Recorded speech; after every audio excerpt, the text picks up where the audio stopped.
finir par prendre toute la décision de demander pardon à Dieu et de revenir sur ses pas. Alléluia. Ne laissez pas votre joie s'en aller parce que vous avez eu à perdre votre chasteté, parce que vous avez eu à perdre votre virginité. Ce sont des choses qui arrivent. Mais Jésus-Christ a dit une chose à la femme impunique.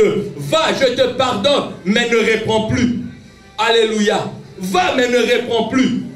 Et même tous ceux-là, parents qui ont eu à commettre des adultères, ayant sa femme à la maison, ayant son mari à la maison, mais en train de courir toujours avec de petites filles à côté, en train de courir avec de jeunes hommes à côté, ce qui est vrai, Dieu est contre les adultères. La Bible dit les adultères iront en enfer. L'enfer n'est pas une histoire, l'enfer n'est pas un mythe, l'enfer est réel. Et dans l'enfer, Église de Dieu, il y a les grincements des dents. Telles sont les activités que l'on retrouve en enfer. Il y a les grincements des dents, il y a les pleurs, Église de Dieu. Dans l'enfer, il n'y a que des regrets. Dans l'enfer, tu ne verras personne en train de te dire aide-moi. Non, chacun est en train de souffrir, Église de Dieu. Chacun est en train de subir sa douleur. Et bien aimé, dans l'enfer, il y a un grand feu. Un feu qui est en train de te consumer, de te détruire, mais sans pour autant que tu ne puisses mourir.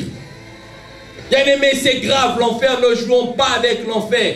Plusieurs pensent que non, ce sont des histoires comme les corbeaux et le renard. L'enfer n'est pas une histoire semblable au corbeau et le renard ou au laboureur et ses enfants. L'enfer est réel. Il n'a pas été destiné pour vous. Il n'a pas non plus été destiné pour moi. Il a été destiné pour tous ceux-là qui vont devoir refuser de donner leur vie à Jésus-Christ ou qui auront eu à donner leur vie à Jésus-Christ mais vivant dans le péché, mais aussi il est réservé au diable ainsi qu'à tous ces anges déçus.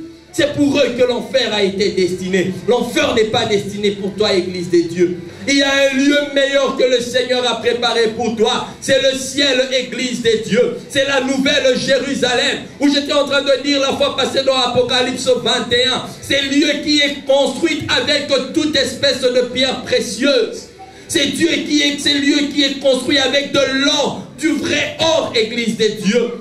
Dans ce pays où il n'y aura pas de stress. Le stress, c'est peut-être pour ici aux États-Unis et à travers le monde. Mais je m'aimerais te dire, Église de Dieu, au ciel, il n'y a pas de stress. Au ciel, il n'y a que la joie. Au ciel, il n'y a pas de mort. Il n'y a pas des orphelins. Tous nous avons un Père qui est le Dieu créateur du ciel et de la terre. Les dieux d'amour.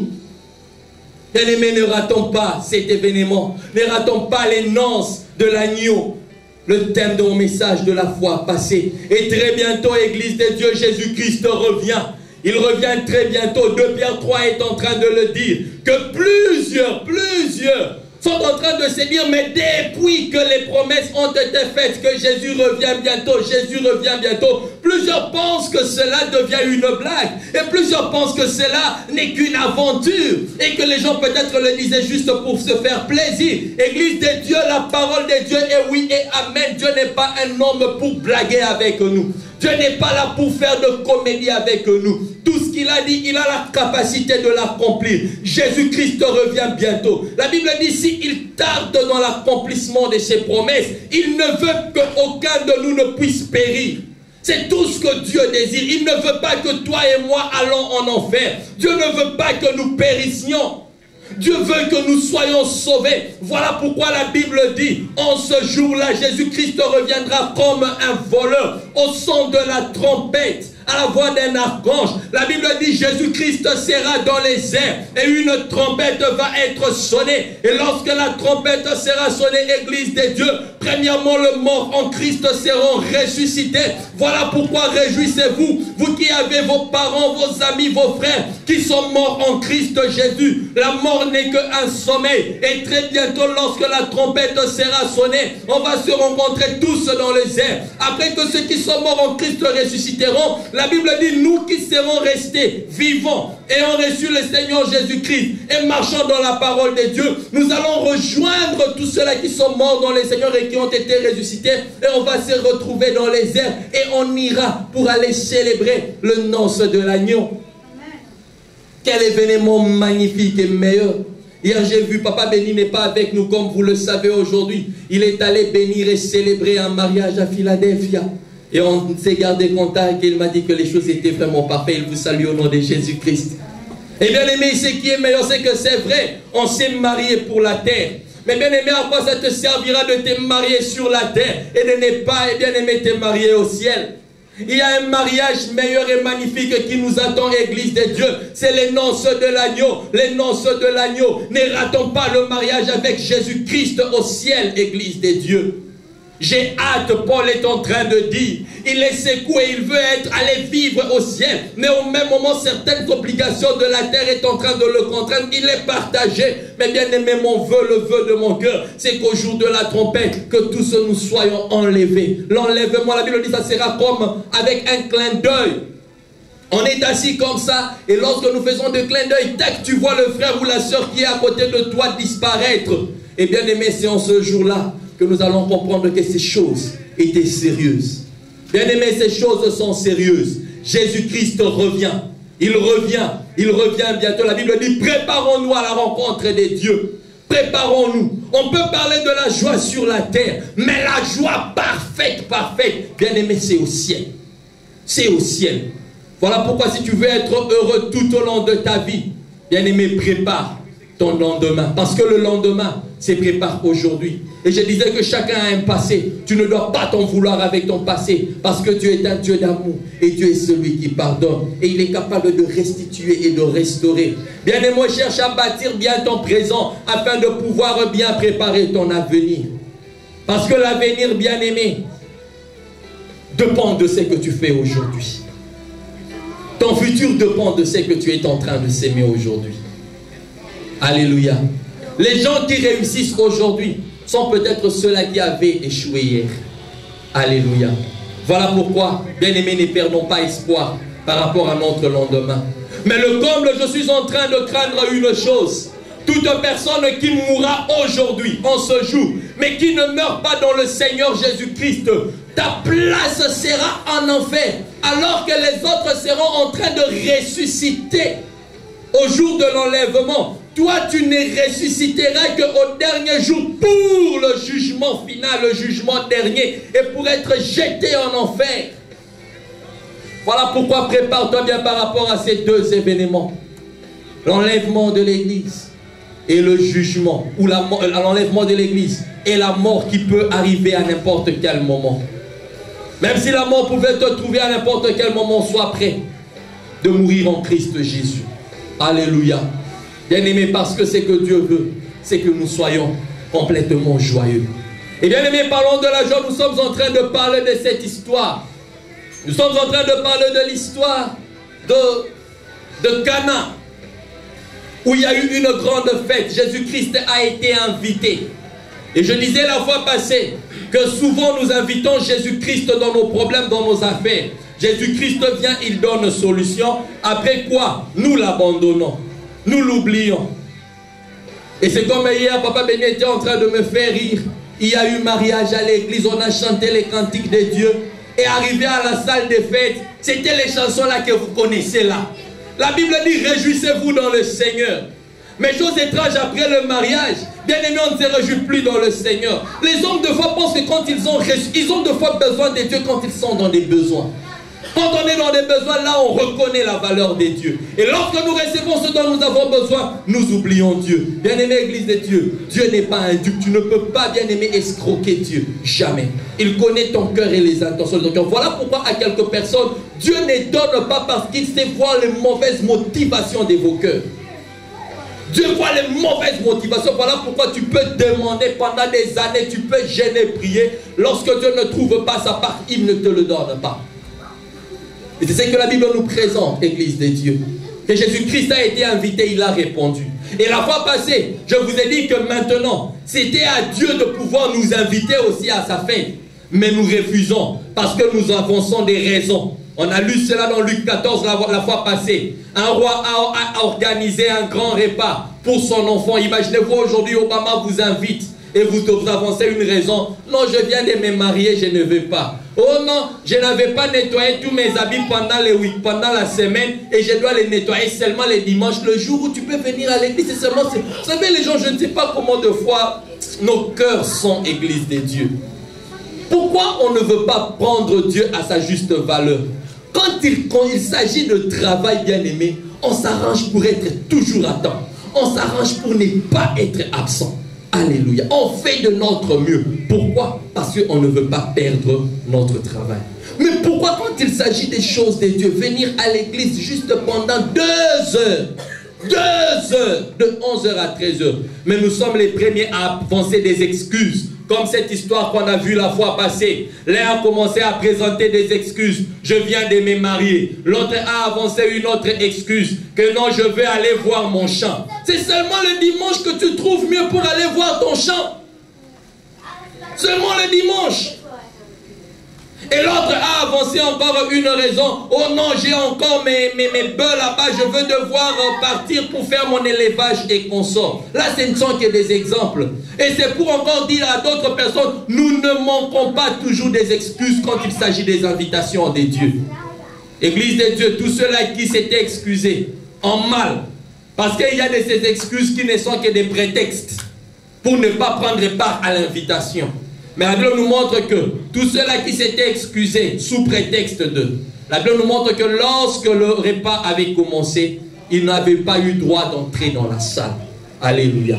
Alors que ceux qui étaient dans la salle étaient joyeux. Mais tous ceux-là qui étaient en dehors n'étaient pas joyeux. Parce que la Bible dit, jetez-les dans les ténèbres. Et vous savez tout ce qui peut se passer dans les ténèbres.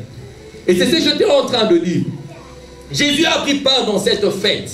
Mais arrivé à un certain moment, église de Dieu, alors que tout allait bien, le vin s'en est fini. Le vin stop. Oh, n'oublions pas, église de Dieu, dans le psaume 104, je pense, psaume 104, le verset 15, la Bible dit, le vin réjouit le cœur de l'âme. Le vin réjouit le cœur de l'âme. Et imaginez-vous, en plein fête de mariage, pouf, il n'y a plus de vin. Imaginez-vous, j'ai toujours entendu certaines personnes dire que dans une fête, mieux vaut qu'il manque encore de la nourriture. Mais quand il y a une bonne musique et il y a une très bonne boisson, la fête peut continuer. C'est ce que j'entends, je ne sais pas. La fête peut continuer. Mais imaginez-vous dans cette fête de mariage, il est arrivé à un moment où le vin s'en est eu à manquer. Il n'y avait plus eu de vin. Or on dit que le vin réjouit le cœur. Quand il n'y a plus de vin, c'est-à-dire que le cœur a perdu une certaine joie. Et plusieurs vies ont perdu le vin. Plusieurs mariages ont perdu le vin.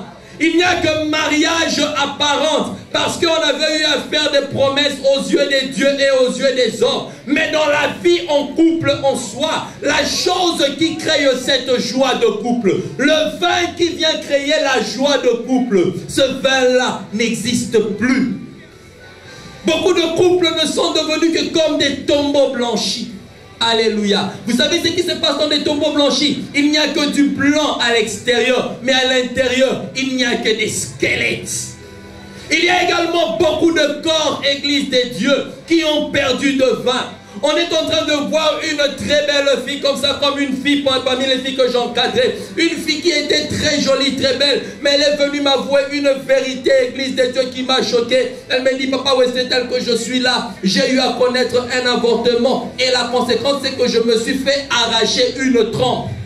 Imaginez-vous le pauvre homme qui ne connaît pas la vie exacte de la fille et qui ne s'arrête qu'à l'apparence extérieure, ne connaissant pas ce qui est à l'intérieur. Et la fille, aussi méchante peut-être qu'elle peut être, elle vous cache la vérité que je n'ai pas de trompe. Imaginez-vous qu'est-ce qui peut arriver dans ce mariage. Heureusement pour elle, parce que l'autre trompe peut encore marcher. Mais il y en a des ceux-là dont on a enlevé même la matrice, église de Dieu, mais qui n'avoue pas cette vérité à l'homme qui vient la proposer en mariage. Qu'est-ce que tu veux créer dans les cœurs de l'autre? Parfois je dis beaucoup de vies, apparemment il y a de la joie, mais à l'intérieur il y a des destructions. Il y a beaucoup de familles que nous essayons de voir seulement à l'extérieur. Et cette famille-là est bonne, hein? Cette famille, mais à l'intérieur de cette maison-là, bien aimé, si on vous permettait d'aller habiter là-bas, vous direz, non, non, non, je ne peux pas. Je ne peux pas. Alléluia. Et il y en a comme ça. Voilà pourquoi Dieu ne regarde pas ce qui frappe les yeux. Dieu est celui qui regarde l'intérieur. Dieu voit l'intérieur, Église de Dieu. Il voit l'intérieur de nos cœurs. Et il connaît très bien les cœurs de chacun. Voilà pourquoi tu peux mentir un homme. Tu peux mentir peut-être je ne sais moi qui. Mais tu ne pourras jamais mentir ta propre conscience. Tu ne pourras jamais mentir Dieu. Et tu ne mentiras jamais le diable, Église de Dieu. Il y a beaucoup de corps, je disais, souffrant des très grandes maladies. Apparemment, à l'extérieur, c'est bon. Mais peut-être il y a des tissus, des cellules qui sont détruits. Alléluia. Il y a ces gens qui sont là, apparemment souriants. Mais bien aimé, le vin n'y est plus. Parce que quand tu arrives à la maison, en train de te laver, tu pleures sérieusement. Combien pleurent aujourd'hui en train de se laver? Combien sont en train de mouiller leurs oreillers avec des larmes? Il suffit qu'on pense un peu à quelque chose et l'on se met à pleurer. Pourquoi? Parce que le vin qui pouvait faire la joie de ta vie n'y est plus. Le vin réjouit le cœur de l'homme, Église de Dieu. Combien de pays aujourd'hui n'ont plus de vin?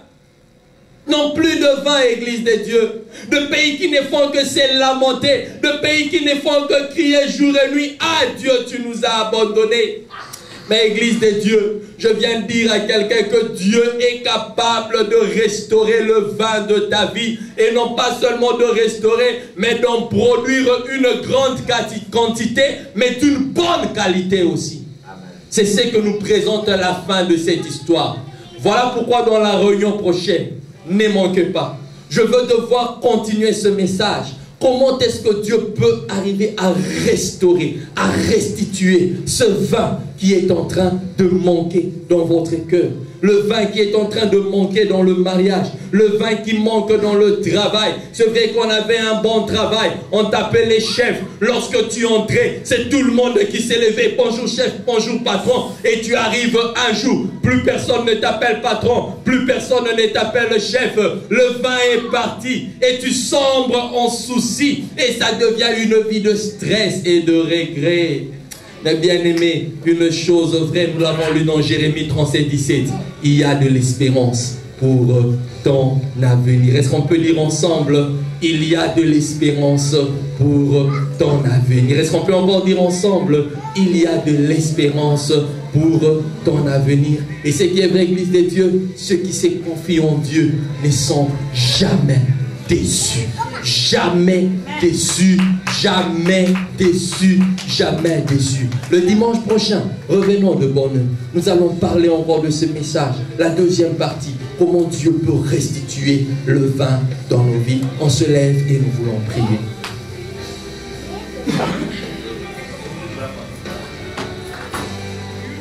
J'aimerais que tu prennes seulement ta main droite, que tu la mets donc sur ton cœur. Et dire à Dieu, Père, restaure le vin dans mon cœur. Restaure le vin dans mon cœur. Restaure le vin dans mon cœur. Restaure le vin dans mon cœur. Et j'en veux une grande quantité. Pourquoi je vous demande de tenir le cœur? Même vous qui me suivez au travers le média, touchez seulement vos cœurs.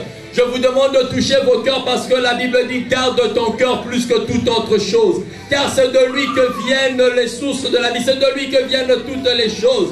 Bien-aimé, le cœur ne peut pas être triste. Ton cœur doit être joyeux. Voilà pourquoi nous allons prier. Dis à Dieu de restaurer encore la joie dans ton cœur. Dis à Dieu seulement de restaurer cette joie qui est perdue. J'aimerais que tu pries. Commence déjà à présenter à Dieu ce matin. Quel est ce problème qui a fait fuir la joie dans ton cœur? Commence à exposer ce problème à Dieu. La Bible dit, venez à moi vous tous qui êtes fatigués et chargés. Je vous donnerai du repos. J'aimerais que pendant ces moments, que tu ouvres ton cœur à Dieu. Commence à dire à Dieu, Seigneur, il y a telle chose qui a fait perdre ma joie. Il y a telle chose qui est en train de faire fuir ma joie. Mais ce matin, je veux que tu restaures la joie de mon cœur. Nous prions au nom de Jésus. Car la Bible dit, venez à moi vous tous qui êtes fatigués et je vous donnerai du repos.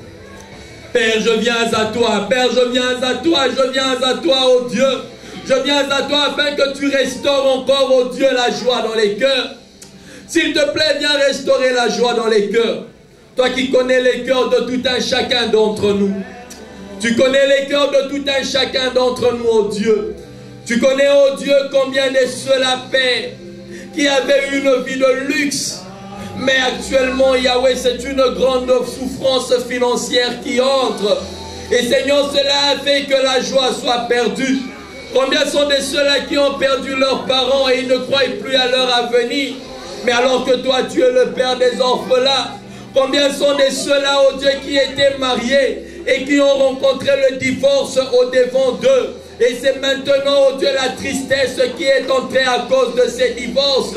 Et combien sont ce couple, oh Dieu, qui n'ont plus de vin à l'intérieur? Père, Papa, combien sont de ces enfants-là qui étaient en train d'étudier, mais qui n'ont plus d'argent pour pouvoir payer les minervales? Et tout cela est en train de chasser la joie, oh Dieu. Père, je viens te recommander toute personne en CD où nous suivons au travers le média, manquant un vin quelconque dans un domaine quelconque. Père, tu es celui qui restaure la joie dans les cœurs. Père, je te prie, oh Dieu, de décharger. Décharge chacun d'entre nous de son souci. Décharge chacun d'entre nous de ses inquiétudes. Car la Bible déclare: ne vous inquiétez de rien. Ne vous inquiétez de rien. Mais faites connaître à Dieu vos besoins par la prière. Voilà pourquoi par la prière ce matin, nous venons, Yahweh, te montrer nos soucis, les inquiétudes qu'il y a. Père, viens, oh Dieu, enlever ce souci.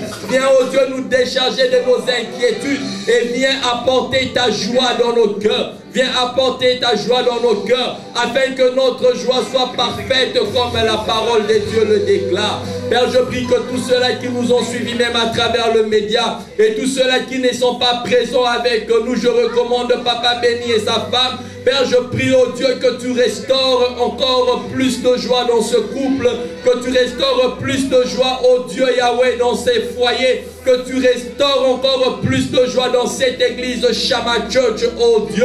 Je te le demande dans le nom puissant de Jésus et dans les différents couples qui sont ici présents. Père, je te prie, oh Dieu, de restaurer ta joie, la joie parfaite, le vin nouveau, un vin nouveau, oh Dieu, de le restaurer dans les différents couples, dans la vie de différents enfants, dans les pays, dans les études, dans les travaux. Père, je te prie de restaurer la joie et de nous donner un vin nouveau, un vin de qualité et un vin en quantité grande. Et tout cela pour que notre joie soit parfaite. Père, nous bénissons ces offrandes que tu nous as données. Père, je prie que toute personne qui va offrir avec joie, Père, je te prie, oh Dieu, que tu te souviennes de lui. Selon qu'il est écrit, il y a plus de bonheur à donner qu'à recevoir. Laisse que tout celui qui va te donner avec un cœur d'amour, Père, que tu penses à lui, que tu te souviennes de lui au temps de souffrance ou au temps de la tristesse. Père, je te le demande dans le nom puissant de Jésus-Christ. Nous avons ainsi prié. Amen.